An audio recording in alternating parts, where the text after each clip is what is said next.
Good afternoon, everyone. We're just going to give it another minute or two for everyone to join. Buenas tardes a todos. Vamos a permitir otro minuto o 2 minutos para que todos se unan.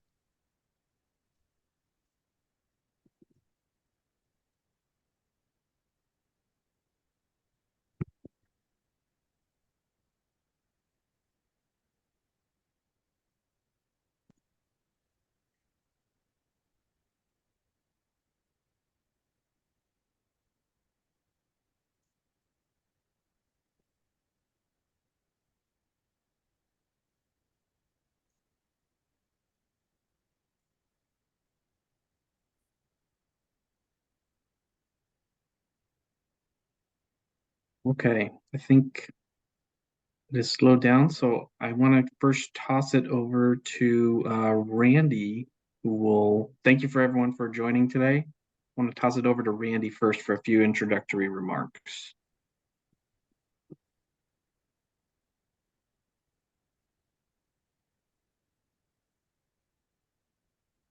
Thank you, Nick. Welcome, everyone. Before we begin, I'd like to introduce our interpreter, who will be providing some instructions before we get started. Okay. Good afternoon. This is one of the Spanish-English interpreters. I will give the instructions for selecting your language of preference on Zoom. I will start in Spanish and then go to English. Buenas tardes a todos. Gracias por haberse unido con nosotros. Les voy a dar las instrucciones para las funciones necesarias para acceder a la interpretación simultánea al español. Si están utilizando su computadora portátil o computadora de escritorio, favor de localizar el icono con figura de globo en la parte inferior de su pantalla cuando este aparezca en un minuto y luego pulsen en donde dice Language Interpretation y seleccionen su idioma español, Spanish. Si están conectándose desde su teléfono, iPad o dispositivo similar, busquen el menú con 3 puntitos en la esquina superior del lado derecho de su pantalla y pulsen lo mismo Language Interpretation después del globo y luego el español. Esto se permite escuchar la traducción al español con un 80% de volumen y el audio en inglés se escuchará al fondo con un 20% de volumen. Tienen la opción también de apagar el audio en inglés pulsando Mute Original Audio, ubicado en el mismo menú donde eligieron el idioma español. Gracias. For those of you that are joining this afternoon and only speak English, in case there is some participant who is speaking Spanish, you will also need to choose your language, your language of English. If you're using a laptop or a desktop computer, in a few moments, once I finish, a globe at the bottom of your screen will appear. Click on that, and then you choose your language of English. If you're connecting from a phone or an iPad or some other smart device, then you'll look for the 3 dots on the top right of your screen and look for language interpretation and choose English. That concludes the explanation for the channels, and now we'll wait for the channels to be activated. Vamos a esperar que se activen los canales.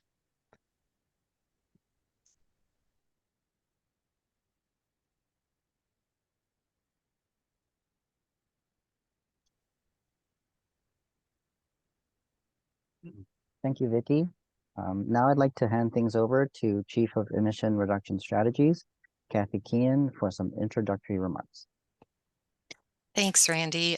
Thanks, everyone, for taking the time to participate in our discussion today.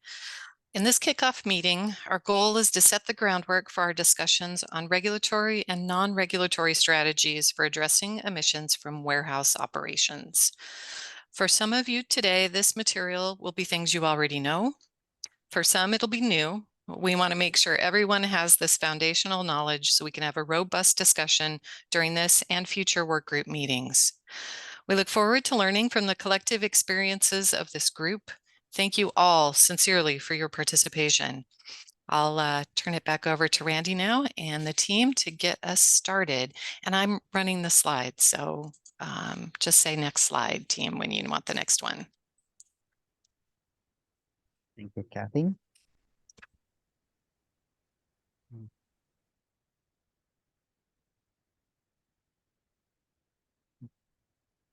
Now we'd like to take a few minutes for APCD staff to introduce themselves, and then we'll go around the virtual room to have everybody introduce themselves and what organization or community they represent and what they're hoping to get out of the warehouse working group. I'll go ahead first. My name is Randy Consolation, Associate Engineer, Rural Development. I'll go ahead and go next. Nick Cormier, Supervising Air Resource Specialist, overseeing the Rural Development Team here at APCD. And I will toss it over to, well, you just heard from Kathy, but Kathy, if you want to introduce yourself again. Hi, everyone. I'm Kathy Kean. I'm the Chief of our Mission Reduction Strategies team here at the Air District. And are there other APCD staff on the line today? Hey everybody, this is Mike Watt, Deputy Director with the APCD. Happy to have you here and look forward to the discussion. Not sure if there's a few other folks that may want to chime in.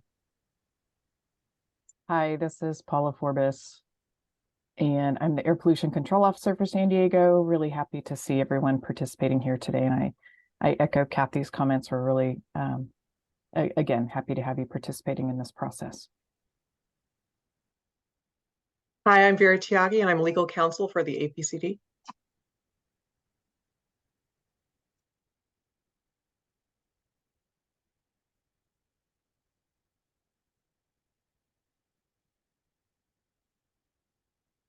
Guess I'll hand it over to Janet. Hi, Janet McHugh, Admin Analyst in Rural Development at APCD.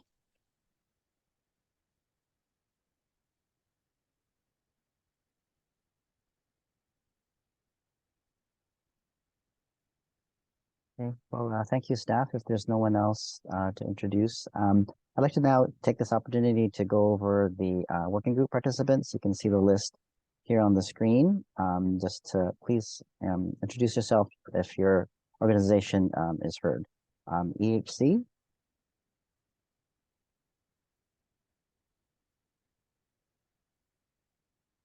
How about Casa Familiar?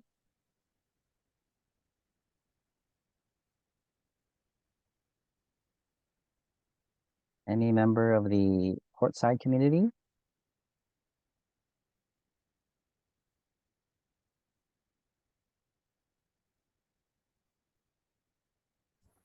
How about the International Border community?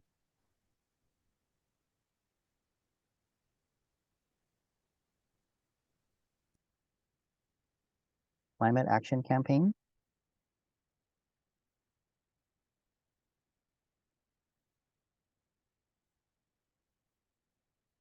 Center for Policy Initiatives?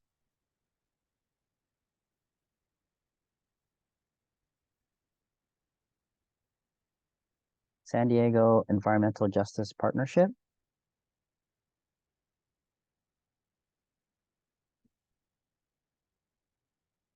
Mexican Consulate?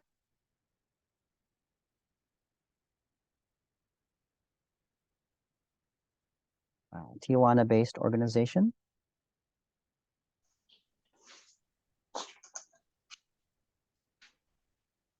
IEA? Yes, good afternoon. This is Jack Monger. I'm the CEO of the Industrial Environmental Association, also known as IEA. We represent about 50 manufacturing companies in the San Diego region on environmental issues. Also joining me is IEA President Massey Hatch. She is an air quality expert and consultant to numerous large facilities in California. Thank you, Jack. Otay Mesa Chamber of Commerce?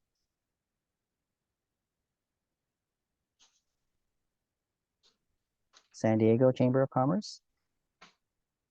Good afternoon. This is Lauren Casares, Policy Advisor for the San Diego Regional Chamber of Commerce. We represent 2,500 businesses in all industries, including multiple warehouse owners from all the way from large to small. So glad to be here. Thank you, Lauren. San Diego Working Waterfront, formerly known as Port Tenants Association. I'm here. This is Any- Lydia Payaser from BAE Systems. I'm also on the San Diego Working Waterfront team. Thank you, Lydia. Are there any warehouse operators or owners?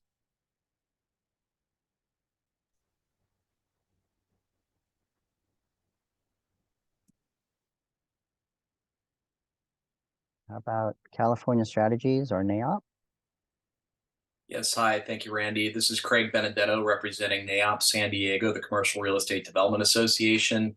Our members are largely the ones that build and construct the commercial properties in San Diego, including warehouse properties. Thank you for letting us participate. Thank you, Craig. Any East County representatives?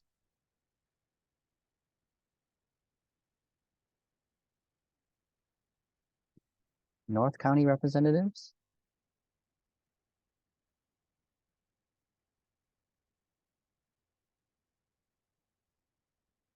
Last but not least on the list, any health group representatives? Hi, my name is V. Nguyen. I am from Kaiser, San Diego. I'm also the chair of the American Academy of Pediatrics Climate Change and Health Committee and founder of San Diego Pediatricians for Clean Air. We found out about this kind of late, so we do have 5 other doctors and medical students joining us from UCSD and the AAP, but they'll kind of join the group at the next meeting. So thank you for welcoming us, and we're excited to be here to see what's happening that will affect kids' health. Great, thank you so much for joining us. I don't think that I fit into the health category necessarily as you mean it, but yeah, I'm Melanie Cohn with Biocom California. So we are a trade association for the life sciences. So we would have, depending on the size of the warehouse space, we would have member companies impacted by an indirect source rule. Thank you, Melanie. And if there's anyone else joining us today that hasn't had an opportunity to introduce themselves, please go ahead now. Hi there. I'll just jump in and say hello. My name is Suchi Lucas, and I'm with the City of San Diego City Planning Department. And so we are working on an environmental justice element. So excited to see, what's discussed through this working group and how it might inform our local land use planning efforts. Hi, I'm Kirsten Yucatel from SANDAG from the Environmental Compliance Group. I think that we actually have a few different people from SANDAG who are interested in participating, but I believe only I was able to make it today. So you'll see other people probably next meeting. Hi, this is Michelle Jerome from the Port of San Diego. I'm in the planning department. Hey, good afternoon, everybody. This is Christina Marquez. I'm with IBEW Local 569, the Electrical Workers Union. What I'd like to get out of this is to see how we can all work together to reduce greenhouse gas emissions. And as electricians, we feel that, we're probably the ones that'll be doing a lot of this work to electrify and install EV charging stations, whether they're class 2 or for medium duty heavy vehicles. So thank you for including us in this. Hi, everyone. My name is Angelica Carrasco. I am a air pollution specialist with CARB with the South Coast Air Quality Planning section, and I work a lot with San Diego, so happy to be here today. Hello, everyone. My name is Miguel Zavala. I am an associate professor in the School of Public Health in the Environmental Health Division in San Diego State University. Nice to meet you all. Hi, my name is Lakinia Evans Hopper. I work in the Rules Division and the EPA, and I work closely with San Diego as well. Hello, Greg Galani with CARB. I'm in the freight policy section.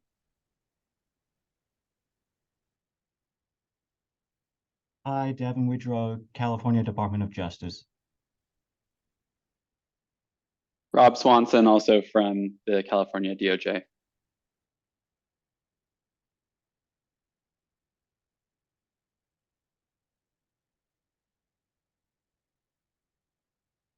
Hi, everyone. Maiken Salazar from the Office of Chairwoman Vargas.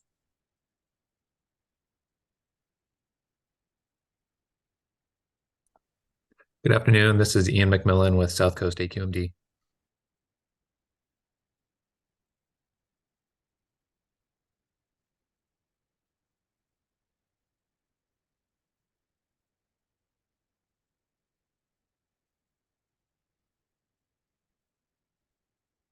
If there's no other introductions, thank you so much for introducing yourselves. Now that we know who everyone is, let's get ahead with our slides. Next slide, please.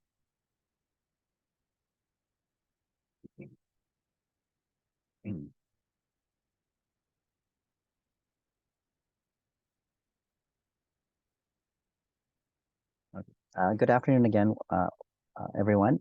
Before we begin, we have a few meeting announcements.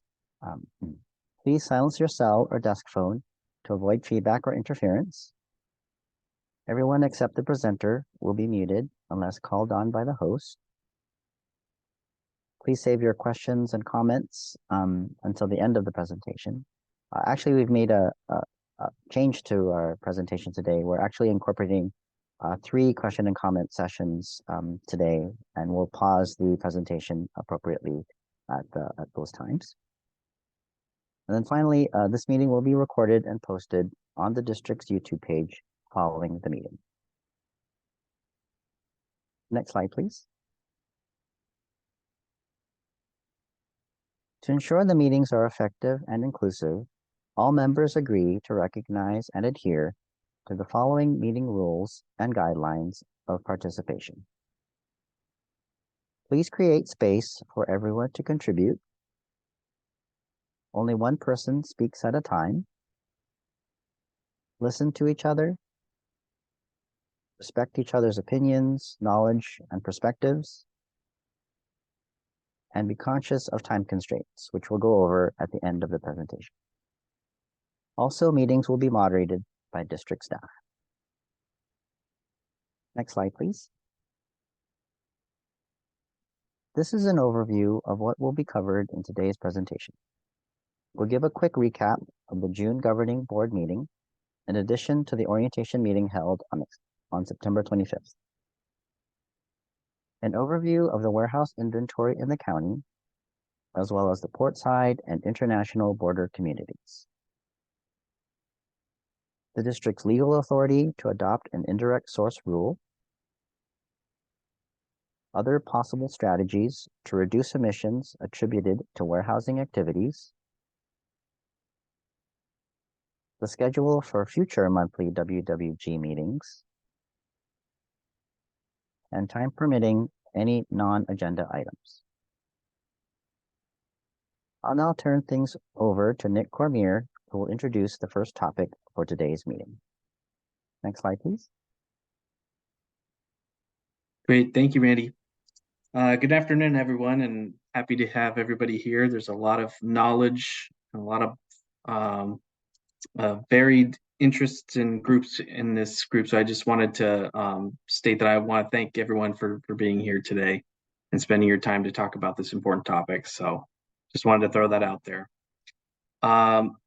So in regards to our June board meeting, our board approved staff's June 2023 recommendation, requested action 1A, which was to convene a working group of community and industry stakeholders. The working group, which is this working group, will provide input on possible regulatory and non-regulatory strategies that could further reduce indirect source emissions from warehouses and distribution centers in San Diego County. While the working group explored these alternatives, district staff will continue to track the South Coast AQMD litigation to ensure that the outcome is accounted for in any possible regulatory approach pursued locally. The board also directed staff to prioritize under-resourced communities, consider warehouses smaller than 100,000 square feet in size, and update the board at the following meeting, which was held back on October 12th, with a proposed timeline for action and composition of the working group. Next slide, please. The district held an informal orientation meeting of possible and invited members of the warehouse working group on September 25th. A total of 45 attendees participated in the meeting, including district staff, as well as environmental, industrial, and government representatives. Here's an overview of some of the comments the district received during the meeting. The international border community should be discussed within a subgroup of the warehouse working group, considering the unique challenges of goods movement across our border. Staff should develop a plan for public outreach to warehouses. The definition of a warehouse distribution center should be clearly developed to identify subject facilities. Non-regulatory strategies should be explored and developed first, which may aid in the development of regulatory strategies that would follow. The following should also be evaluated: the impact of regional air quality from emissions attributed to warehouse activities, implementation costs and emission reductions, and the emission reductions impact from various CARB regulations. Also discussed was not overlooking the benefits from the eventual strategies that may be put forth, including the potential localized health benefits that could occur from those strategies, even if regional reductions may be minor. And finally, keeping SERP goals in mind and potentially using monitoring data being procured from that effort to determine if any possible strategies would be working. Next slide, please. The California Office of Environmental Health Hazard Assessment, or OEHA, created the CalEnviroScreen tool in 2013 to evaluate the burden of pollution from multiple sources in communities across California, while accounting for potential vulnerability to the adverse effects of pollution of all types, including air, water, and other sources. The tool ranks census tracts in California based on potential exposures to pollutants, adverse environmental conditions, socioeconomic factors, and the prevalence of certain health conditions. The census tracts denoted in red on the map are officially designated as disadvantaged communities statewide using CalEnviroScreen 4.0. These areas represent the 25% highest scoring census tracts in CalEnviroScreen 4.0. Census tracts previously identified in the top 25% in the previous version of CalEnviroScreen. Census tracts with high amounts of pollution in low populations and federally recognized tribal areas. These include neighborhoods in the Portside community, parts of Chula Vista, communities around the Interstate 15, Interstate 805, State Highway 94 corridors, as well as East El Cajon and parts of San Ysidro. Next slide, please. This map zooms in to the southwest corner of the previous map and highlights the disadvantaged census tracts located within the Portside and international border communities. Based on the CalEnviroScreen scores in these areas, the Portside and international border communities each experience disproportionate burdens from exposure to air pollutants. Next slide, please. This map shows the location of the approximately 6,700 warehouses located throughout San Diego County, ranging in size from less than 1,000 to 3.3 million square feet. It's important to note that not all of these warehouses may be involved in activities that result in indirect source emissions, something the district would need to further refine as part of the emission reduction strategy development process. Next slide, please. A rule similar to South Coast Rule 2305 in San Diego would apply to warehouses at or above 100,000 square feet in size. The rule would also provide regulatory consistency for warehouses in adjacent air districts and trade corridors using an established regulatory model. To understand the potential scope of facilities affected, this map shows the location of facilities that would be in this size range as depicted by the black dots. Next slide, please. This map now overlays warehousing facility locations that are between 50,000 and 100,000 square feet in size, as depicted by the red dots. As the map illustrates, many of these locations are clustered around the larger facilities. Next slide, please. Next, this map shows the remaining smaller warehouses throughout the county that are under 50,000 square feet in size, as depicted by blue dots. These locations are much more spread out throughout the entire region. As a reminder, a potential warehouse indirect source rule similar to South Coast Rule 2305 with the size threshold of 100,000 square feet and greater would not cover facilities shown in red and blue. Next slide, please. Finally, the next two slides overlays all warehouse locations countywide in relation to diesel particulate matter percentiles using the mapping tool CalEnviroScreen. The census tracts in dark blue have higher diesel particulate matter concentrations due to their proximity near freeways. Next slide, please. The locations of warehouses countywide, shown on this slide, generally track with many of the dark blue census tracts with higher DPM scores. Next slide, please. So now we'd like to pause the presentation to take any questions or comments that you may have at this time.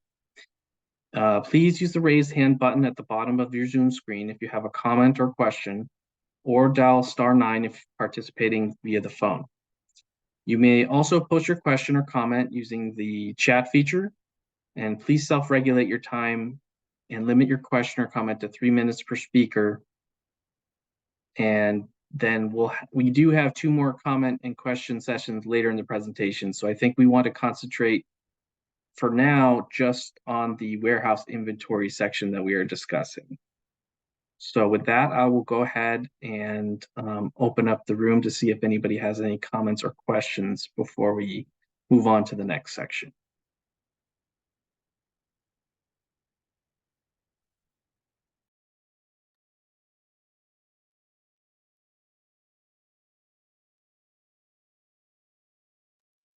Hey, Nick, if I might, I just want to add something. We talked about showing the map of the warehouses and sort of using that 100,000 square foot threshold as an indicator. Just for clarity for those who may not have been part of previous discussions, our board did ask us to take a look at facilities that are lower than that square footage threshold. That number, as Nick alluded to, is kind of the threshold that's used for a similar regulation up in South Coast. And so part of this, discussion in this working group is to look at, potential impacts associated with facilities that are smaller in scale, as well as, what options might exist to try to, see if there are strategies that can help reduce emissions from warehouses of all sizes. But I just wanted to point out that, sort of why that 100,000 square foot threshold, is brought up. It's because that's the number in South Coast, but also point out that our board asked us to take a look at, potential opportunities for facilities smaller than that. So looks like I've got a couple hands up, so I'll turn it back over to you, Nick, to kind of run through that. Sure, no problem. Thank you, Mike. I saw Christina Marquez's hand up, and then we'll go to Jack Munger right after. Thank you, appreciate it. Mike, thanks for that clarification. I appreciate that you guys are looking more into that. I took some notes and looking at that, less than 50,000, there's over 6,000 warehouses. And if you look at the map where it's most polluted, it seems it's surrounding all those areas. The blue areas are all right there. That's kind of where it's the darkest. And I just think that, it should include many of those as well. A little more stringent policy on them. I mean, after the advanced clean fleet ruling that's already come out and the advanced clean trucks, I think that, San Diego's always been a leader in, fighting climate change. And I think that, we can still be a leader in this. Our port is already being a leader in electrifying the whole port by 2030. And if we can, try and keep pushing forward on that aspect, I think that would be great. So if this working group could figure something out, I think that would be wonderful. Thanks. Thank you. Just want to make sure I saw. Are there any comments or other questions? Other raised hands?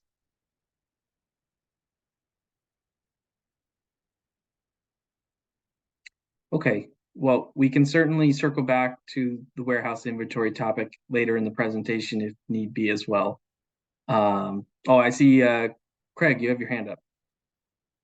Yeah, hi, thanks, Nick. I guess, sort of in response to Christina's comment, what matters here is what is being polluted and by whom, not the number of warehouses. And I think that's still, I know that's a topic that we've talked about in the first meeting. I know it's a topic that we'll continue to be talking about, but at the end of the day, what matters is, are these warehouses that you're talking about actually creating the pollution that we're talking about? And really what it gets down to is the net impact to a warehouse operator at a smaller size with whatever rule might come up, whether it's a fee-based rule or a mitigation-based rule or a combination of the two like they have at South Coast, can have a very dramatic impact on their ability to continue to survive. And so the question becomes, is the juice worth the squeeze? And I think that's really what we want to get to at some point, is not just look at the pure number of warehouses, but what exactly is being done at those and what exact kind of emissions are coming from those, so we can determine what kind of benefit a rule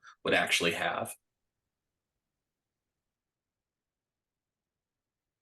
Thank you, Craig. Thanks for the comment.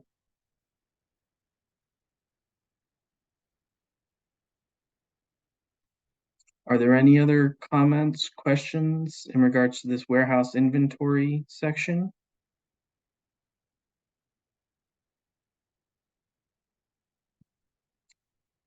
If not, we can, I think, move ahead to our next section, which is our legal authority section, and I will turn it back over to Randy. Thank you, Nick. As Nick mentioned, we'll now go over the district's legal authority to adopt an ISR, an indirect source rule. San Diego County is in non-attainment for federal and state ozone standards and state PM 2.5 standards, and the potential to be non-attainment for federal PM 2.5 standards in the near future if EPA reduces the NAAQS for PM 2.5. State law gives local air districts the authority to adopt and enforce rules and regulations to achieve state and federal ambient air quality standards. Air districts generally have primary authority over stationary sources, and CARB has primary authority over motor vehicles. Additional explicit authority for air districts over indirect and area-wide sources to attain state ambient air quality standards, and requirement for air districts to adopt transportation control measures to attain state or federal ambient air quality standards. Transportation control measures are strategies that reduce emissions from motor vehicles, including vehicle miles traveled, idling, and traffic congestion management. An ISR may concurrently reduce emissions of air toxics because air districts have the authority to reduce emissions of air toxics. Next slide, please.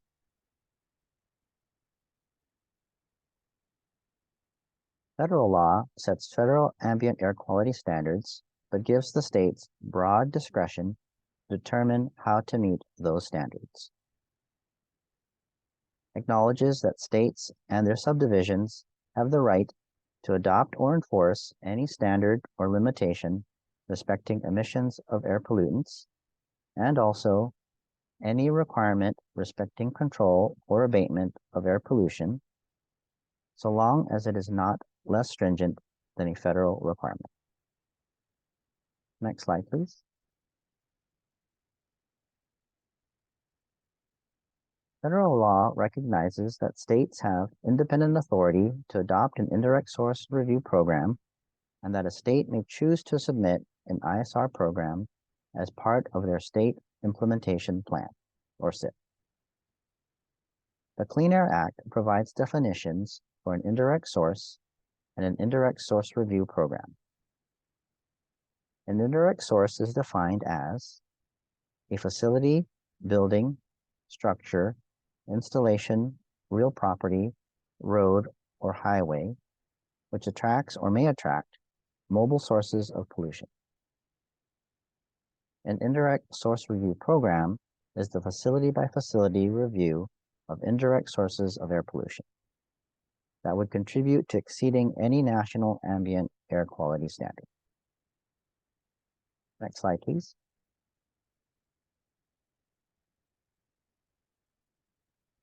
States and their subdivisions cannot adopt rules and regulations that are federally preempted. For example, Clean Air Act cannot adopt a motor vehicle emissions standard. Federal Aviation Administration Authorization Act, F4A, cannot relate to price, route, or service of motor carriers,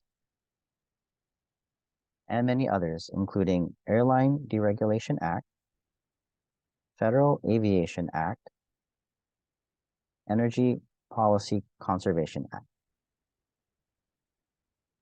In addition to federal preemption, the district's authority cannot interfere with California Proposition 26, which mandates that any fee component in a rule cannot be considered a tax because that would require a vote of the people and cannot be considered an improper regulatory fee. The district's authority also cannot interfere with local, city, or county control over land use decisions. Next slide, please. It's important to note that despite efforts to mitigate against claims of federal preemption violations, South Coast Rules 2305 and 316 are currently involved in active litigation. The lawsuits claim the South Coast AQMD rules exceed the Air District's authority, are preempted by federal law, and impose an improper regulatory fee. The court has not yet issued a ruling and has not indicated when a ruling can be expected. If a similar rule were pursued in San Diego, it is anticipated similar claims and litigation will be raised.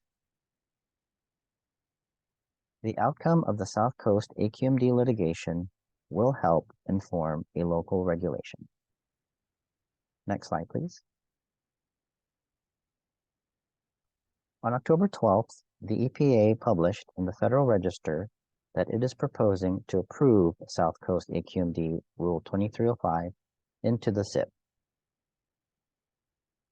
As stated in the Federal Register, EPA knows of no obstacle under state or federal law in the South Coast AQMD's ability to implement Rule 2305.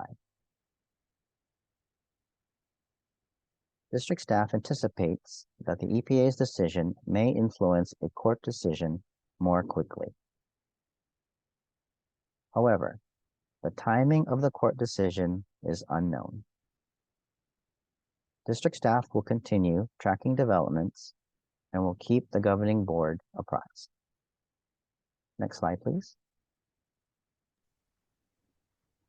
So we'll go ahead and pause the presentation at this time to take any questions or comments you may have.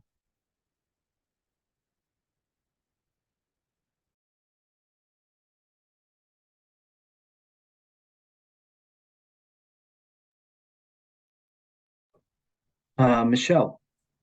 Hi, on one of the slides, you say that air districts are required to adopt transportation control measures. So I just want to ask, when is the last time that a transportation control measure was made in San Diego? And I assume this is also, I'll also ask Sandag this question because they're here as well. So yeah, what is the history of that in the past, and when is the last time one has been passed? Sure, I can attempt to answer that, and then the folks at Sandag might be able to help me out a little bit. But in terms of transportation control measures, they're kind of twofold in regards to federal and state law. The California Clean Air Act and the state side, we do have a regional air quality strategy, which demonstrates how we're going to attain state ozone standards. And as part of that effort, we do have a number of transportation control measures that are primarily implemented at the MPO level region-wide. Those include things like HOV lanes, increased van pools, increased transit, that sort of thing. Those were adopted some number of years ago. I want to say in the 90s, those were initially adopted on the state side. So that kind of takes care of the state requirements, and we continually up those and we enhance those TCMs is what we call them. Every time we do a regional air quality strategy, we demonstrate how we are enhancing those particular transportation control measures. On the federal side, there are 14 specific measures that the Clean Air Act lists that we have to demonstrate. Either we are pursuing, or in some cases, there's some that just don't apply, like in cold weather situations. That's not really a situation here in San Diego that we have to deal with on things like cold starts and that sort of thing. So as part of that effort, we also have a number of measures that we comply with on the federal side. Again, it's been a while since those have been updated between our region, between the APCD and SANDAG. I don't know if folks from SANDAG want to provide any more detail on that, but that's a little bit of history on that side of things. Yeah, I don't know that I have that much more detail to provide, except to echo what Nick has said, that, you know, we look for opportunities in the regional plan and in other scenarios, but fundamentally the TCMs that we are basing those efforts on are fairly old. Thank you. Thank you. And thank you, Kristen.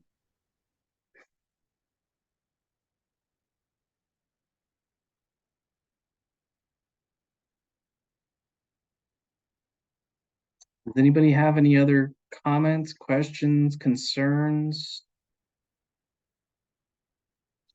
Hey, Nick, just to again, just sort of add on, you know, I think part of the reason why we wanted to at least go over this legal authority component with this group is because, you know, depending on the type and nature of any strategies that may come out of these discussions, you know, we're sort of, this is, you know, the way I like to phrase, this is the sandbox we have to play in, right? When it comes to at least regulatory approaches, right? So it's important for the group to at least have some understanding of that. And, you know, we will most certainly, I assume, revisit these as we start talking at future meetings and a little bit more in depth about potential strategies to make sure that, you know, whatever we come up with is in alignment with that, you know, these requirements.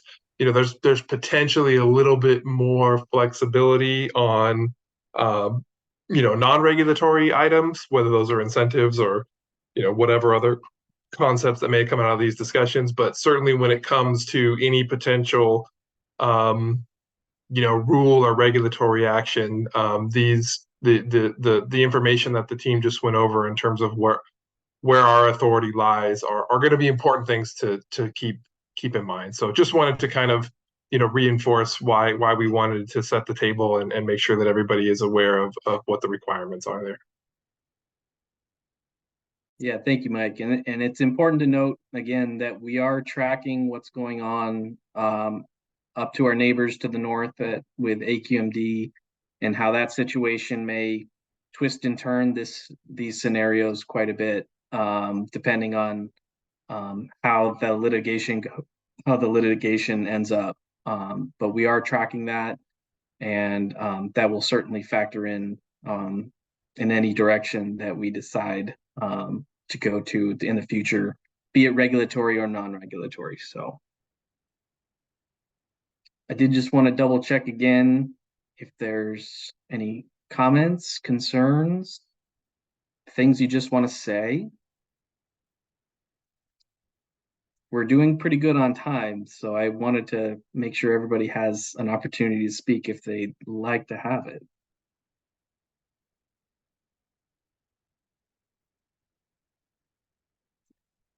If not, we can, I think, move ahead to the next section. And oh, that's me. That's right. Okay. So we're now going to be talking about other possible strategies that have been discussed in the indirect source space. So the first one is to talk about things that were ideas and concepts that were considered as additional potential options for reducing emissions from warehouses during the development of South Coast AQMD's Warehouse Rule 2305. And some of these included local government measures, where local governments could decide to tailor indirect source emission reduction strategies through their own land use authority. For South Coast AQMD, that alternative was rejected due to the potential uncertainty in implementation by local governments in their area. South Coast also considered facility-wide emission caps, which would give warehouses the flexibility to individually determine how to reduce their own emissions to meet a specified cap. Again, South Coast AQMD rejected this alternative, citing that it had lacked public support and that it was going to be administratively burdensome to implement and track that sort of a program.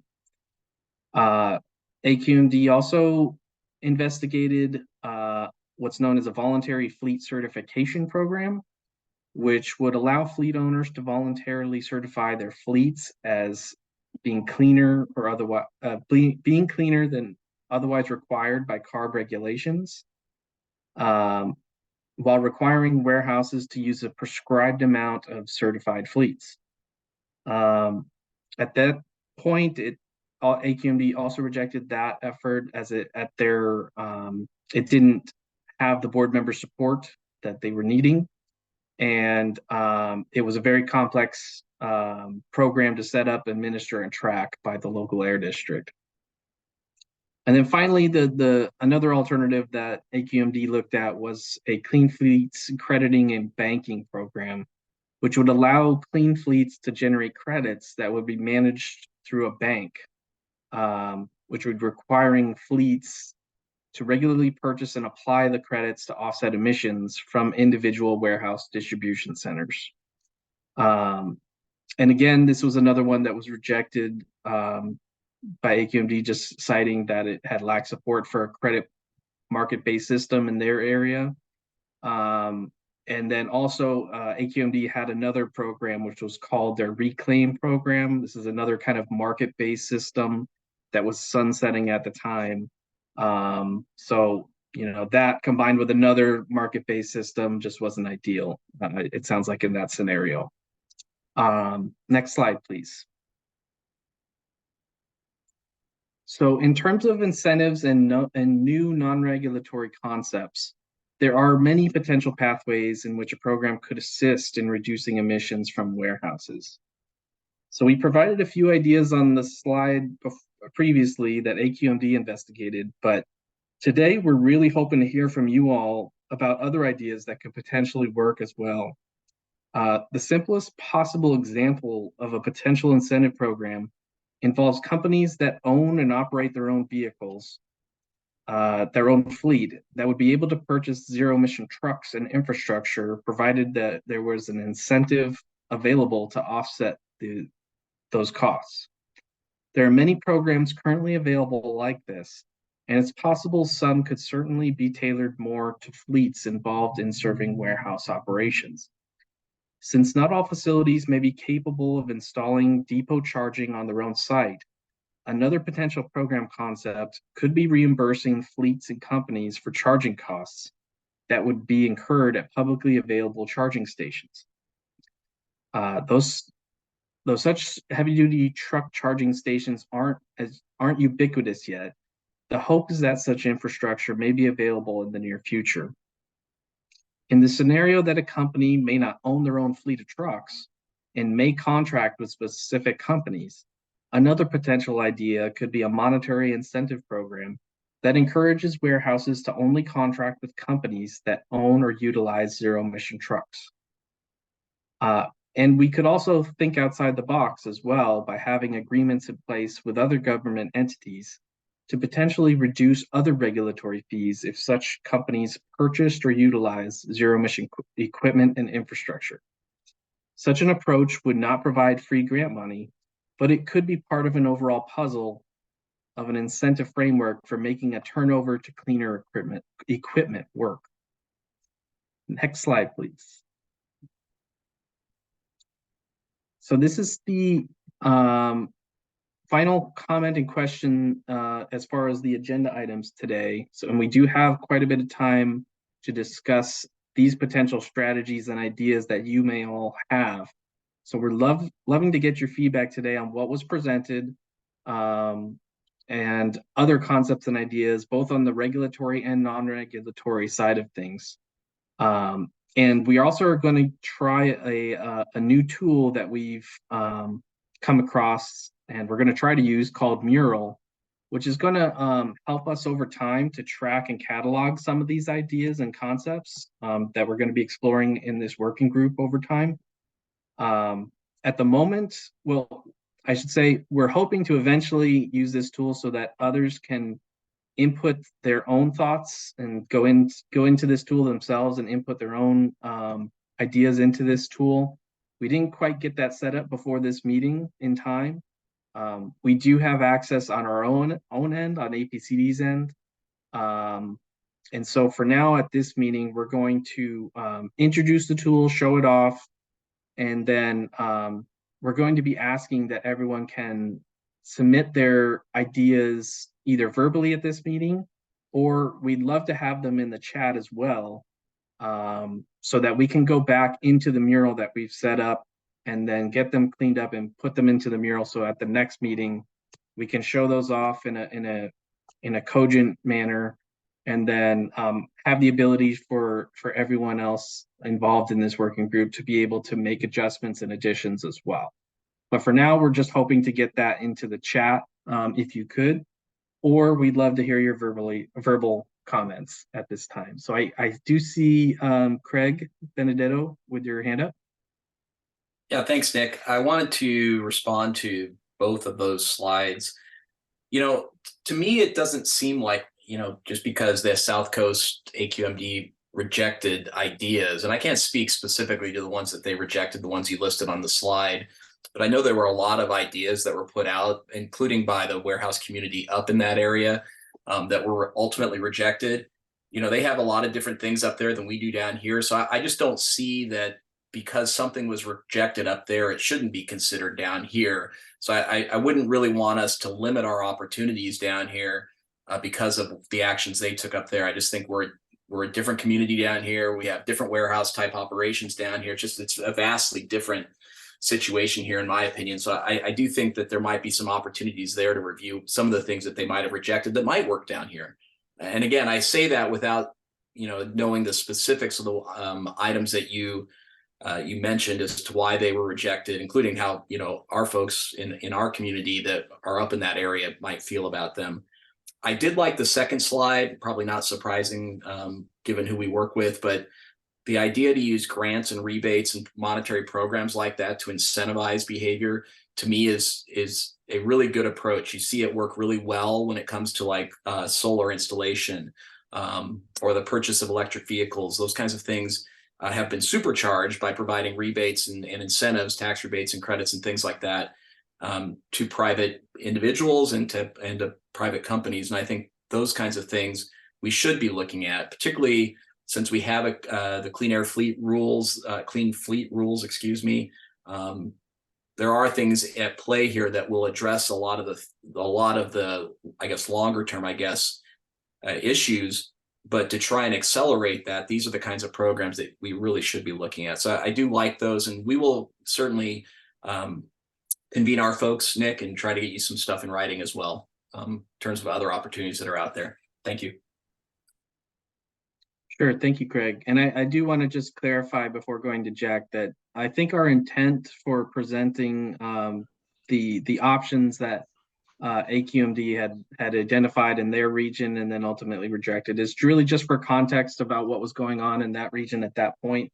It's not necessary not necessarily to say that one of those options or all of those options wouldn't work down here or have been eliminated, I guess. That is certainly not the intent of what we were trying to do there. We were just trying to present some context of what AQMD had investigated and reported as part of their staff report for things that may or may not have worked up there. Clearly, as you said, our region is a little different, so we're really looking across the board at whatever option could work best here. Appreciate that clarification. Thanks, Nick. Sure. Jack. Thanks, Nick. I guess I have a concern based on some of the conversation we've had today, because I feel like we're talking about possible alternatives or strategies when we really haven't acknowledged what we don't know. What we don't know about an indirect source rule, what we don't know about the relationship between warehouse facilities and the existence of diesel particulate matter, diesel emissions, if you will, that part of the emissions in San Diego County that most people are concerned about. And I think that's really going to be critical. If we need to be spending, I believe, most of our time focused on understanding that relationship so that we can then really carefully consider other alternatives that may have been employed by other air districts or just other ideas that come from our group. I think a couple of the questions that we need to be able to answer is, what is the relationship between warehouses and diesel particulate emissions? Which are emitting and how much? We need to know how emissions attributed to warehouses compare to other diesel emission sources. In other words, are we applying resources in the best way possible to improve air quality? And kind of a follow-on to that, isn't ISR the most efficient way for the district to reduce diesel emissions? Are there other alternatives that can do the job better, more quickly, and at the end of the day, achieve a higher standard of air quality for the residents of San Diego County? These to me are fundamental questions that I don't believe we can look to South Coast to help us answer. I think we're going to have to answer these for ourselves. And it all begins with really understanding what we know about these warehouses. And for example, I'll take you back to that picture that you showed earlier on where all the warehouses were for San Diego County were shown, and then also where the emissions were the highest. I think if you took a map of San Diego's freeway system and laid it on top of that one, we would probably find that as that map showed, that there's the highest concentrations of diesel emissions along the freeways. And I think that was actually alluded to earlier on. So to say that there's also a higher concentration associated with warehouses, we don't know that for a fact. We just don't. That also happens to be where most people live in San Diego County. Can we attribute the diesel emissions or the highest diesel emissions to areas where the most people live? I don't know what that relationship is. And that's what we've got to really explore and analyze, is where the warehouses are, what they're really responsible for, and at the end of the day, what percentage of the diesel emissions that we're really worried about in San Diego County that makes up, so we can decide, is this really the best use of our time, our energy, and our resources, or are there alternatives to really contribute to clean air? So that would be my thoughts. I hope we could spend some more time on those, looking at that data and that information here in our future meetings. I have just something to add to that. That's pretty preliminary at Sandag, but we did begin looking at MFAC to try and identify which vehicles were most associated with these emissions. And of course, it is the kind of vehicles you would assume would be at warehouses. So I agreed, there's a lot we don't know, but I do think that there's probably some data out there that might be helpful as we move forward. And as I said, there's been just like a very preliminary consideration of some of this as we gear up for the 2025 regional plan, and Jack Zhu is on our board, and he is very focused on trying to, complete whatever reasonable analysis can be completed relevant to diesel PM. So I do think there might be some data out there that we could all look at that would get us some consensus to figure out where what we don't know is meaningful, and speaks a certain direction, and maybe just some data we can agree on and begin there with, what that tells us about what we might need to tackle to reduce these emissions. Yes, thank you both for those comments. And that kind of takes us back a little bit as well to for folks who weren't involved in these conversations a few months ago, we did release a framework document, conceptual framework document that we had presented to our board back in June, which did explore a little bit of the data that we have available at our disposal. But it did also note that there were clearly some gaps in the data that we would be needing to get to further investigate. And one of those would be truck trips coming from warehouses that are under 100,000 square feet in size, which, as someone else noted in the presentation or in the comments today, there's quite a few of those in our region in particular. So that's going to be one of the things that we're going to be continued to explore on our end, but we're also looking for data sets, any kind of other data that we might be able to get that could help better answer that question, which is what are the truck trips that are actually coming from these warehousing facilities, and in particular the warehouse facilities themselves. And part of the issues that we've been finding here at APCD in looking at the data that's been available is there's a lot of data based on the activity that's going on a certain street. But to kind of pinpoint and to say that a specific warehouse is the reason why that truck activity or the reason for that passenger vehicle activity is coming because of that warehouse, that's kind of been the missing piece for us a little bit, to try and figure out, is that warehousing facility at the end of the street, or there could be a number of them on a given street. How many of those facilities are getting that truck activity, or is this just a thoroughfare for trucks to get from point A to point B? So that is something we're going to definitely be trying to continue to explore in this working group. As APCD gets data, we'll certainly present it as we get it and can digest it. But we're also going to be looking at this working group to also point us in the right direction for some of that data set that might be out there. The warehousing facilities of 100,000 square feet in size and above, there have been studies done, most notably in the LA region, for truck activity and truck trip travel at warehousing facilities. For those facilities 100,000 square feet and above, we're going to be trying to find the best data set that we can use for facilities that are under that size. And that's going to hopefully get us to a point where we can get to a stage where we can make some decisions either on the regulatory and non-regulatory space.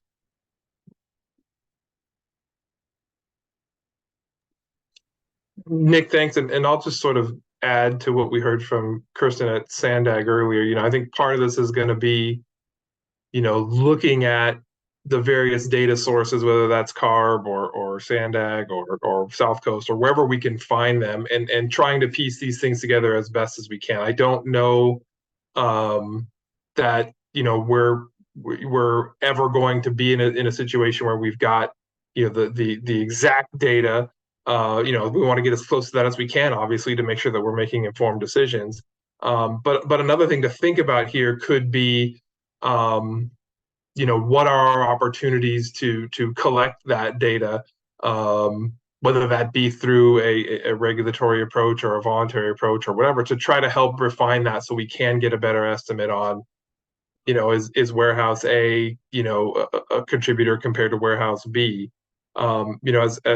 As others have pointed out, when you look at the map that's on display here, you do see, those warehouses clustered around the darker lines, the higher DPM areas, and not coincidentally, that's also where the freeways are, right? And so we know that, the reason why most of those warehouses are located where they are is because it does give them easy access to, some sort of trade route, whether that be the 5 or the 15 or the 805 or whatever it is, depending on where they're taking those goods. So, certainly by trying to the best of our abilities, parse out what sort of contribution is directly related to warehouses, there will be also some indirect benefit to, those corridors where those trucks are traveling to get from point A to point B, or from warehouse A to warehouse B, or wherever it is that they're going. So I think, there's that sort of regional aspect to what we're looking at and trying to reduce those emissions regionally. And that's, when I think about that, that's when I think about that, travel along those corridors, right? So if we're able to, through one of these programs, whether it be a rule or an incentive program or some combination of the two, reduce some of that, those emissions on a regional basis, then that's a win, as well as whatever localized, impacts there may be for those that are living in or around these warehouses. Because even if the vehicles that are coming to those warehouses are taking several different routes, they're all theoretically congregating, in those warehouse areas and creating some of those localized impacts. So I think it's important to look at it from both of those contexts, not only, what we're able to address on a regional basis, as the trucks that service these warehouses transit from point A to point B, but also what we're able to address on a localized basis for those trucks coming to that indirect source, right? By its very nature, that's what we're looking at is, that point source is indirectly, resulting in additional air quality impacts by the nature of its operations, drawing in additional truck traffic. So those are important things to keep in mind as we try to, parse out the data as best we can to help, as others have said, maximize our resources in a way that's going to give us the biggest effect that we can, and try to, get us to where we want to go, which is keeping the air clean for public health purposes. So just wanted to throw that out there. Looks like Jack's got his hand up. Sorry, Nick, I'm taking your job. I'll let you do the facilitation. No worries. Go ahead, Jack. Thanks, Nick. And Mike, I couldn't agree more with your comment. I guess it would be equally as important for in our future meetings, particularly since we've got CARB representation, to understand how much of the regulations that CARB has implemented since the last Cal EnviroScreen, which I think was data from 2016, so 7 years ago, how much their activities have resulted in reducing emissions.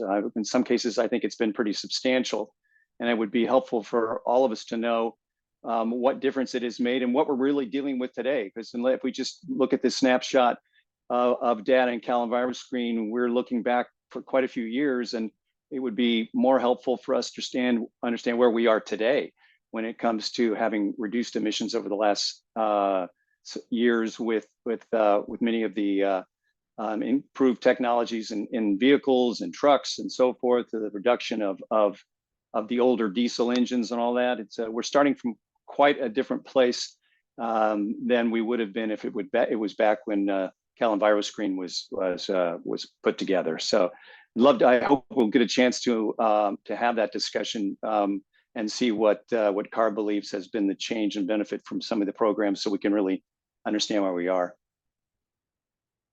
Yeah, thank you, Jack. That is something that we're hoping to do in a future meeting, is to bring in CARB and have a good amount of time carved out to just understand the CARB regulations and their impact, both past and in potential in the future, as their new regulations have recently come online as well, that we haven't seen a lot of impacts for quite yet. But that is something that is on our radar to do. Not sure which meeting we'll have to just firm it up with CARB staff and to make sure we get the right people in the room to do that. But that is something that we'll certainly endeavor doing in the very near future. Great, thanks. Let's see, Suchi, right? Hopefully I didn't butcher your name. I apologize. No problem. Suchi works just fine. So something that I think about when looking at this map from a land use planning perspective is how many of these warehouses are conforming uses that are allowed under a zoning code versus non-conforming uses that we hope to retire. And so thinking about grants and incentives, maybe considering trying to make that link of grants and incentives for warehouse uses that are, allowed and a conforming use within a jurisdiction versus grants and incentives to non-conforming ones. If you don't mind me asking, Suchi, so is this, does the city of San Diego have any kind of examples of something like that in place previously, or is that we don't have any examples that I'm aware of right now, but we are looking at this through our environmental justice element. And we do have a lot of non-conforming warehouse uses that we're trying to identify maybe a better pathway for retiring. And that's something that you're oh, I'm sorry, go ahead. I'm not sure who spoke, but this is Paula. I was just going to ask a clarifying question on that.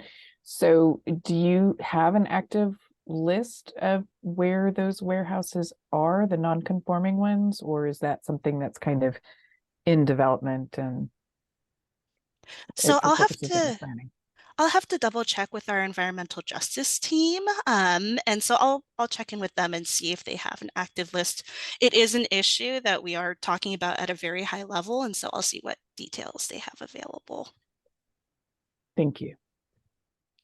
And if I could just maybe clarify, because I'm not a land use planner, but if you could, for the benefit of everybody in the room, including me, could you describe what the difference is between a conforming versus a non-conforming, I guess, to kind of a layperson, if that would make sense?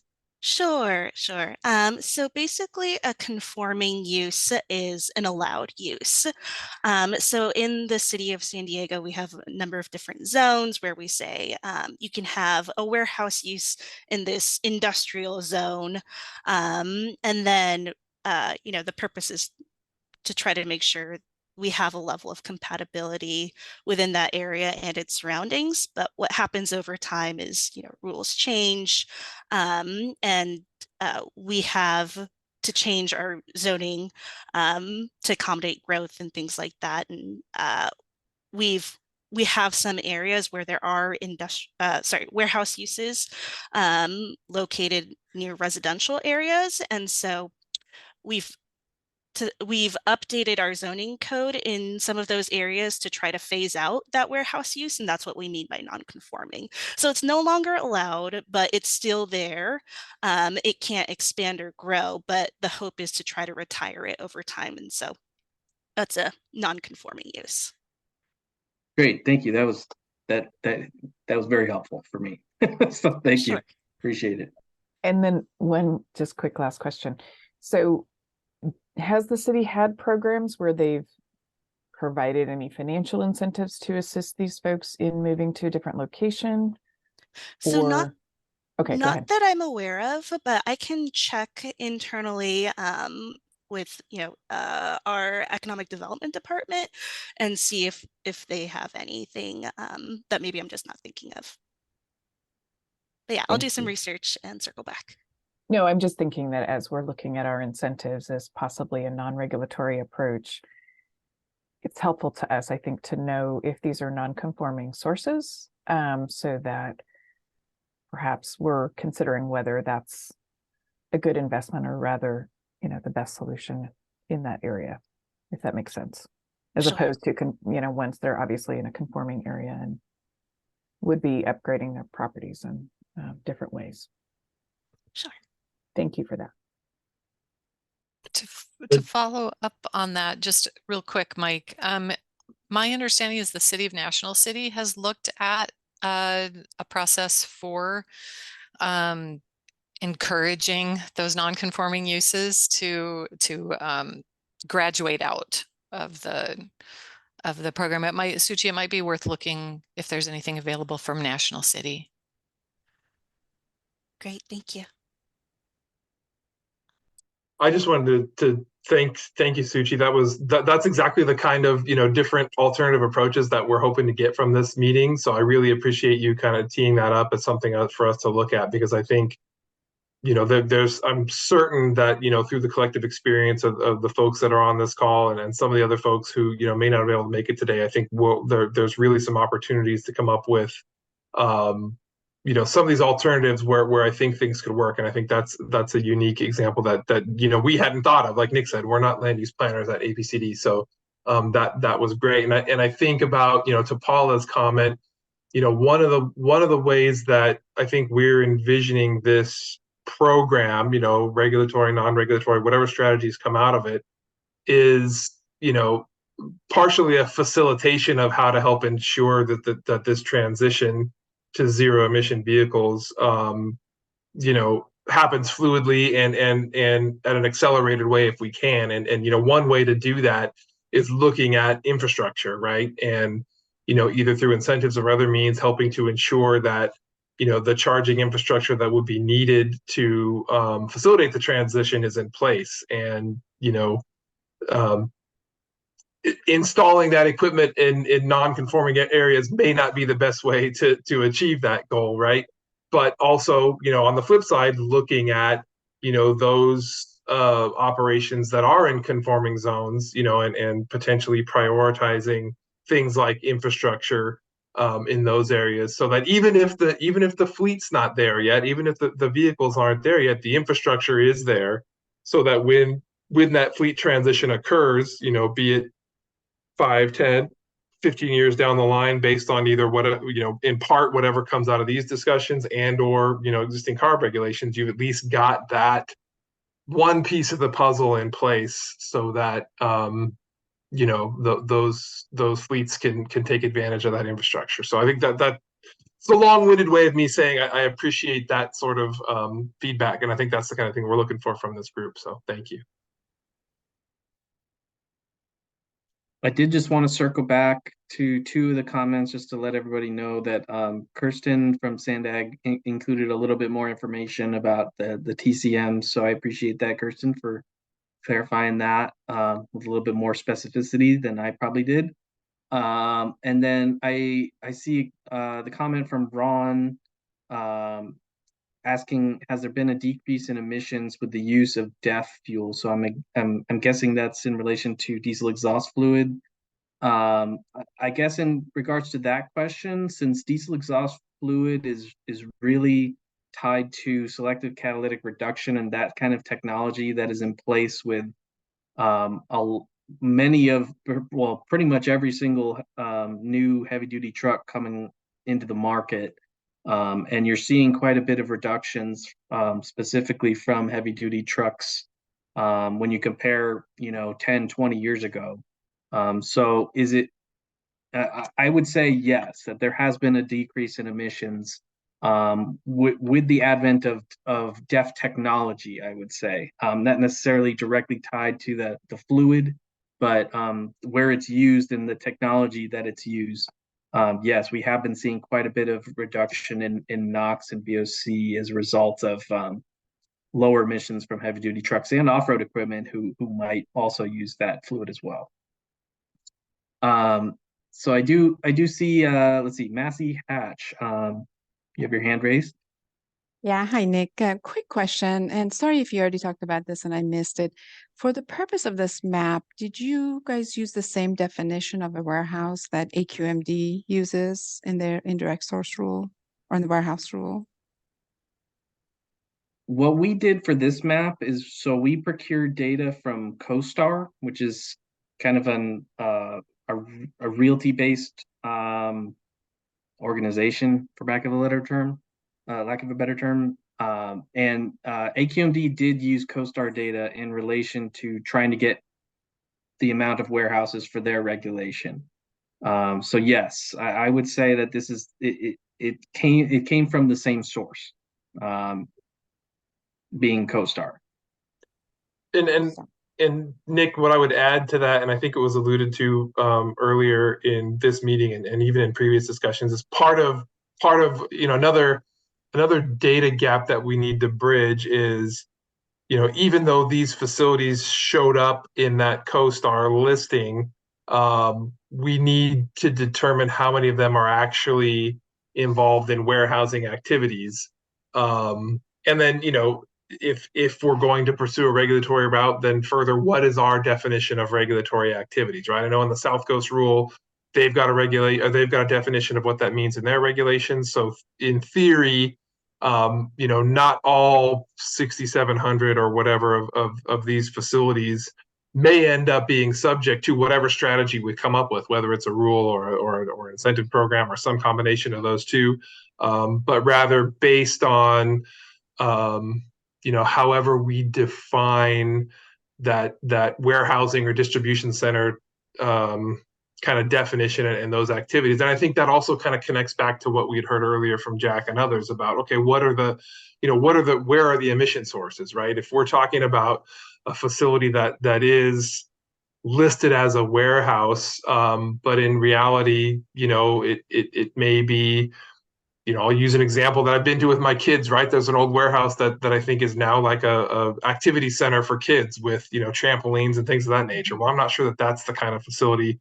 that we're looking to regulate, right? We're really looking at locations that bring in, heavy truck traffic and to reduce those emissions associated with that. So I think that's another piece of that puzzle of, the number of truck trips and how that facility actually operates in truth. So my suspicion is, if we're able to bridge that gap, that, the number of facilities that are, subject to a particular strategy will probably be somewhat less than the number of dots here based on how those particular facilities operate. Thank you.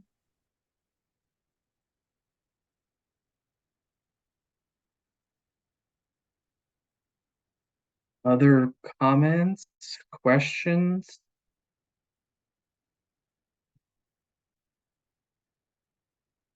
This is the last kind of big topic that we had to cover in this meeting, so we weren't quite sure how this was going to go in terms of comments and questions, so we wanted to leave a little time in case things were going long. But we do have we have 40 minutes left in the meeting, so if people had other comments, questions, concerns to share, we certainly do have the time. And again, we're hoping to maybe, I don't know if this would be a good time to bring up the mural, Randy. Randy, were you going to be the one that brings up the mural? Yeah, I can go ahead and try to share my screen here in just a second. Sure.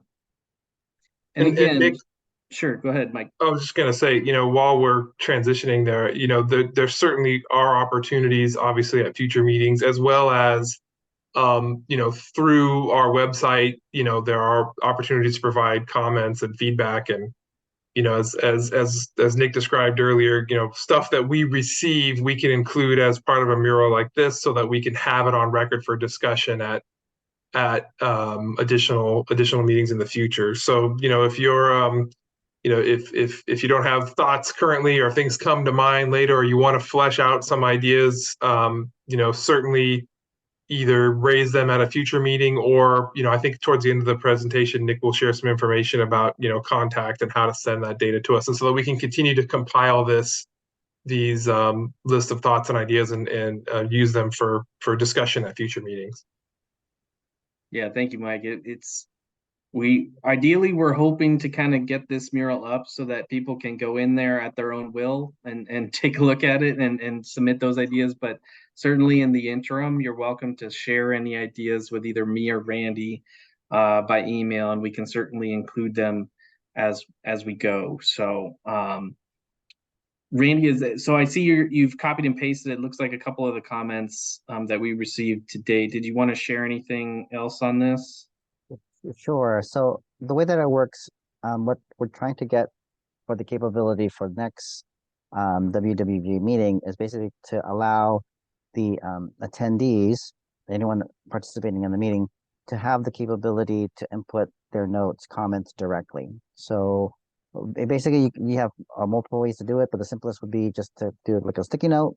You can get to choose what type of excuse me, what color do you like? I'll put in a yellow one, and then just type away. So just comment, and you can kind of control like how it looks, whatever. And it would just be, think of it as a big whiteboard so that you could see in real time the comments that are being received. I wasn't able to cut and paste directly from the Zoom chat, so I had to do like a little screenshot. These are the chat comments that we received thus far, but ideally we would want to allow the working group participants to actually be able to do this themselves. Just go ahead, add a little sticky note, put in their comment, and again, we could collate them as we see fit, but at least everyone on the meeting would be able to see the comments in real time. Was the intent of the using Mural. Yeah, thank you, Randy. And I think what we tried to use this tool to start with, because it did provide some success. I think with our International Border Steering Committee, I think possibly another steering committee might have used this tool to kind of formulate and better categorize ideas, and to be able to kind of put them together in a cogent way, while formulating all of our thoughts that we're going to get as part of this group. So, that's not to say that this is the be all end all tool that we're gonna that might work best. This was kind of the first thing that we thought of, since it's been used in other steering committees, but we're certainly open to other thoughts as well, if there's other things that you all have worked with better or had better success. So just wanted to throw that out there. Jack? Thanks, Nick. Just question for you all, meaning district staff. If you have do you have any timeline in mind now in your mind, or some milestones in the months ahead that you hope to hit as far as this group and its meetings are concerned, so we can kind of maybe all develop a big picture in our own minds about where you'd like to be when, and what sort of tasks you want to actually get accomplished by when, that type of thing? Yeah, that's a good thing. So I can share my screen in regards to the timeline that we presented to our governing board back on in October. So let me attempt to share my screen here. I have the timeline pulled up. Okay, can everybody see that? Probably can't read it, but here we go. That's a little better. So in terms of major milestones, so this again was our timeline that we presented to our governing board back in October. We are here, really. So we're all the way down in November already. And you'll see there's two columns that we have in our timeline. We have a regulatory strategy timeline, and then on the right side is a non-regulatory strategy timeline. And that was in relation to comments that we received from our Planning and Policy Committee here at APCD to see what things we could move faster on. And in relation to non-regulatory strategies, I think someone might have said earlier in this discussion as well, there's things that you can do in a non-regulatory setting that you can move quicker in some cases than you could in a regulatory approach. So as you'll see kind of as you go along here in this timeline, and this is up on our website, if someone on our team could maybe post a link to that would be great. But you'll see that in regards to the non-regulatory strategy timeline, we're hoping to actually start looking at some strategy and development of some non-regulatory strategies in the very short term, if we can. Looking at something early next year to potentially start working on something after we've had a couple of discussions with this group and some ideas and concepts that we might be able to pursue here.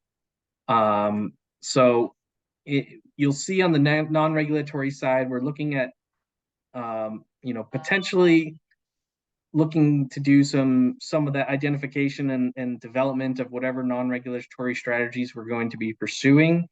That would take us probably into mid next year is kind of the first timeline where we want to have something developed and to start implementation for a non-regulatory strategy approach, whatever it may be.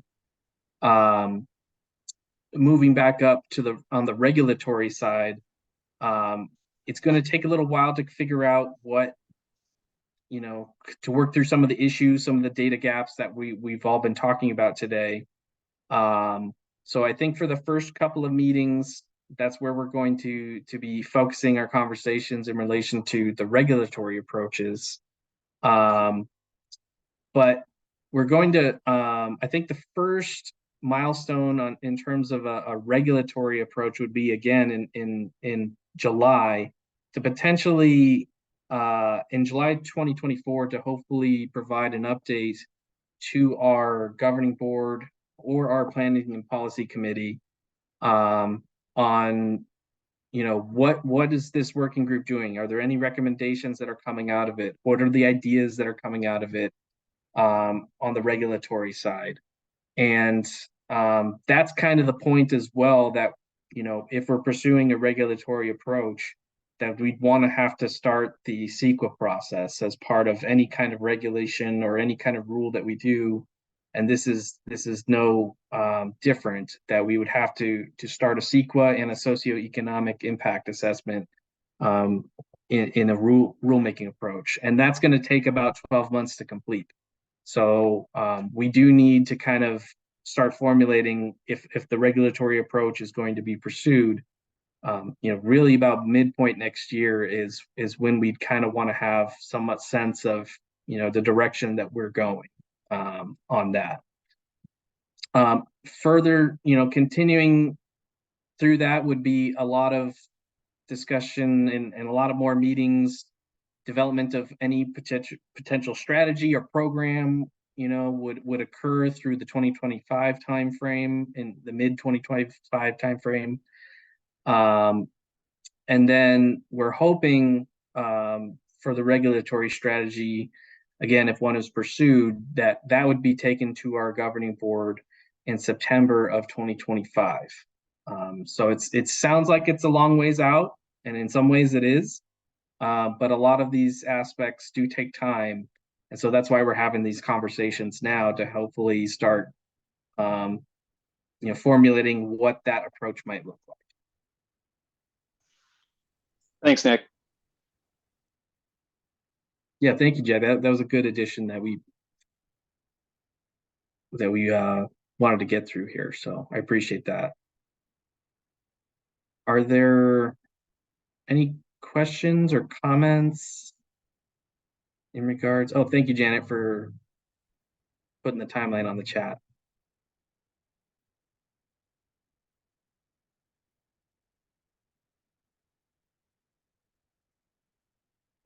Any other things that people wanted to discuss? Questions, potential topics for a future meeting? You probably saw in the timeline, probably should have left it up.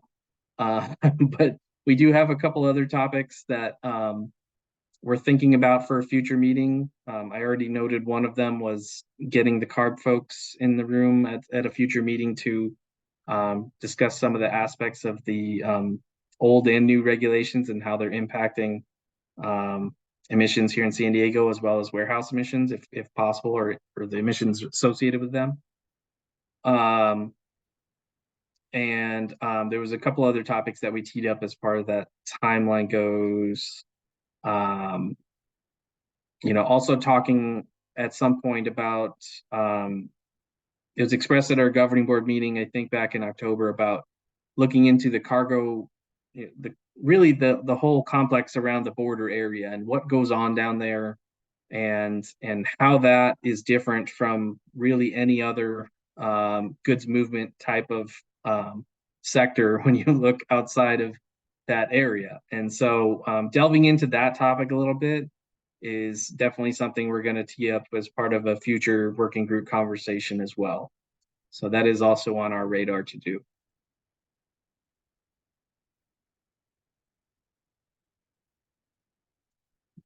So if there, I'll give everyone one last opportunity. Oh, Michelle, I see your hand up.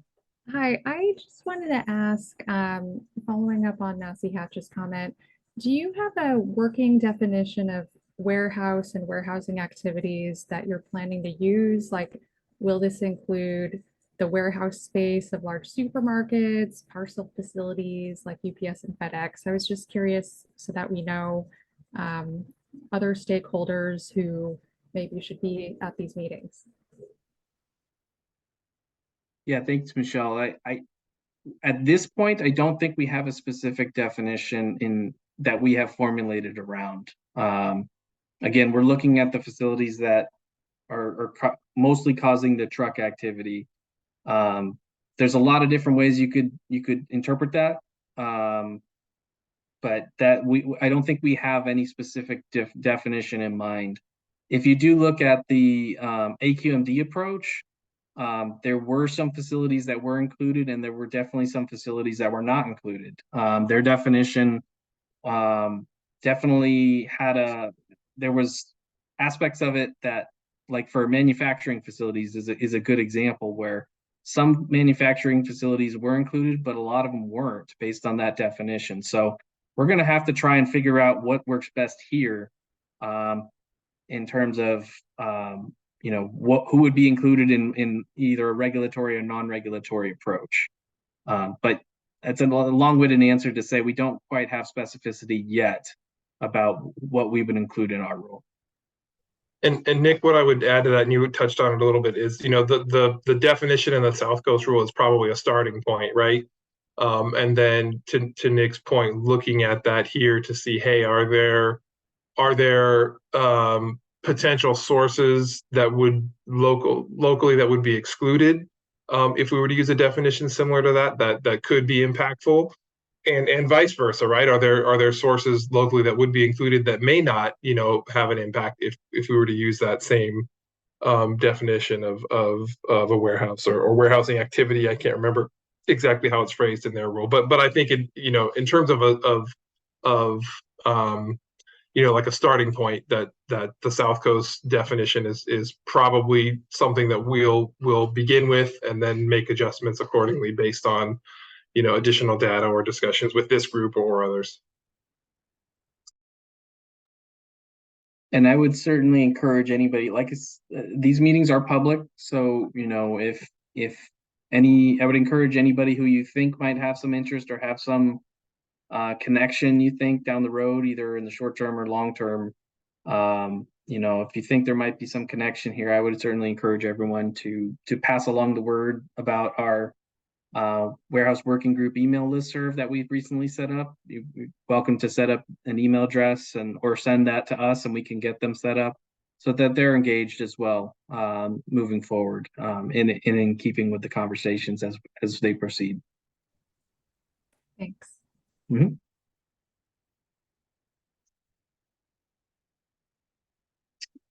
Okay. Well, I think we'll go ahead and move on to our last two items, really last one item. Randy, I think, is it me or you? Let's see. Okay, I think it's you. I'll go ahead and pass it to you. Thank you, Nick. So I'll just go over real briefly the upcoming meetings. Subsequent monthly meetings will be scheduled on the first Monday of each month in the afternoon from 1 p.m. to 3 p.m. So this would be similar to our meeting today. If the first Monday falls on a holiday, the meeting will be scheduled for that Tuesday. The next WWG meeting will be scheduled on Monday, December 4th from 1 p.m. to 3 p.m. Tentative agenda items include the California Air Resources Board, CARB, Advanced Clean Fleets Rule, possible regulatory and non-regulatory strategies, cargo reservation system concept at the Otay Mesa Port of Entry, and finally, the district truck trip survey. Next slide, please.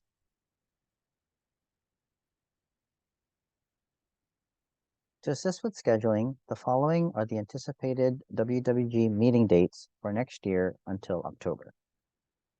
Note that the meetings in January and September will be moved to Tuesday due to Monday holidays. Next slide, please.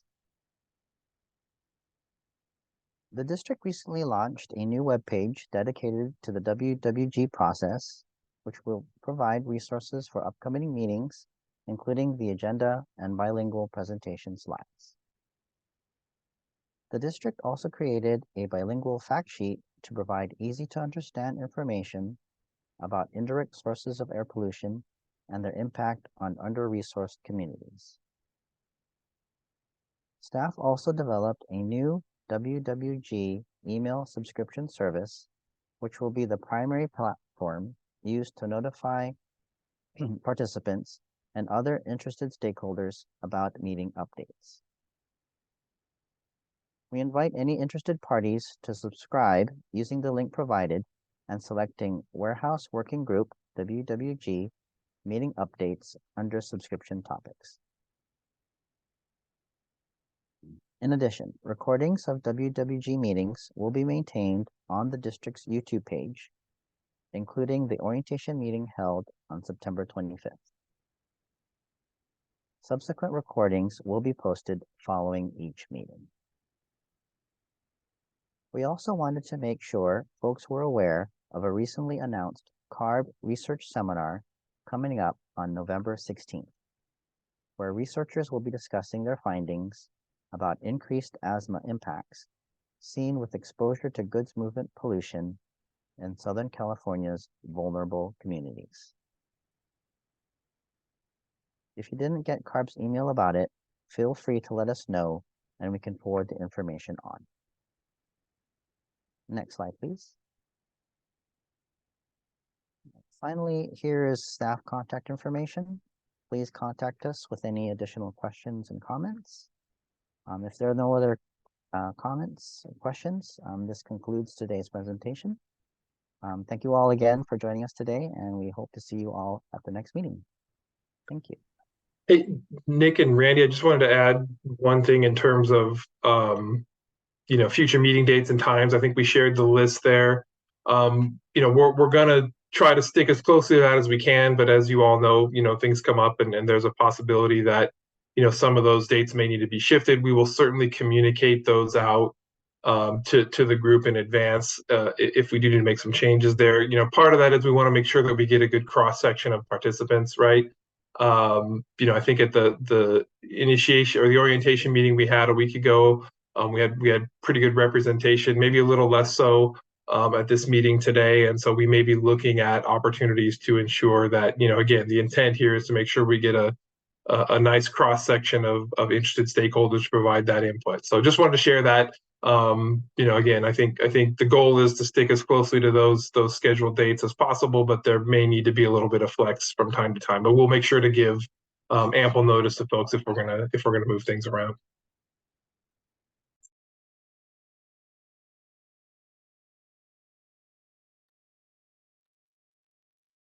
All right.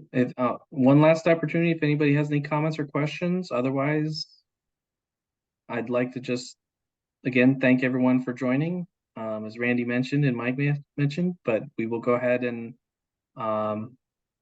close the meeting out then at this point. But we thank you for participating, and you're welcome to contact us offline, certainly after the meeting as well. So thank you, everyone. We appreciate your time. Thank you. Thank you.